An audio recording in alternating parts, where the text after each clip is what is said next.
Today we are looking at the short-lived game show called Hot Rods, which lasted for one season in 2008. Hosted by the very lovely Zoe Salmon. There are two teams of 3 children each, the red team and the yellow team. They play a number of games, and after each game, they randomly select a rod from the giant ball, and if they win they gain points, but if they lose the challenge, they will lose points. However, if they get the black rod, everything resets. It's a giant game of tug-of-war as they try to get the tracker into their zone. After we have met the teams, they play a number of games. In this first game called Skittle Rods, they have to knock all the Skittles off using the big ball, but the person swinging the ball is blindfolded and has to be assisted by their teammates. It seems like a very simple challenge, but it is much harder than it looks. Now it's time for Code Breaker, where they have to open safes by completing maths problems, but they can only do it one at a time. The questions are quite hard for young children, and you can see on their face that they are struggling at points. Next, we have Hit the Lights, where they are on a climbing wall and have to switch off all the lights. It's a very simple game as they go up and down the wall as quickly as they can.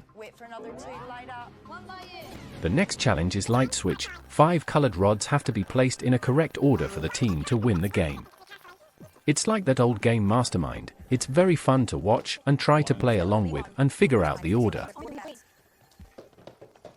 Next up we have is Hanging Rods. The rods are hanging and they have to find the right one by poking the rods to find the smaller one inside. It's over very quickly as they poke through as much as they can. Lucky Dip now. It's basically a grabbing game as they have to grab the right rod out of all the other ones located within the box. It's a very simple game. Next we have the Seesaw, where they have to get all the shapes from one end of the seesaw to the other. It's very simple as they quickly pass the shapes to each other and complete the task. Now we have Tuning Rods, where each rod plays a different note and the teams have to repeat the tune that is played to them. It can be a little hard if they don't pay attention. Next up we have the Box of Rods. They have to pull 10 rods of their colors from the box as it rises. It's very simple and very quick as the challenge is over within 25 seconds. Finally we have Locked Up, where they have 3 boxes and 3 keys and they just have to open the right box. It's complete chaos as they try to figure out which key goes to which box, but it's over very quickly. Now there is one final challenge where Zoe offers the team to win all the prizes on both sides. There are 4 rods, where 3 are good, but 1 is the bad rod and will lose them all the prizes. They just have to pull out the 3 good rods to win all the prizes.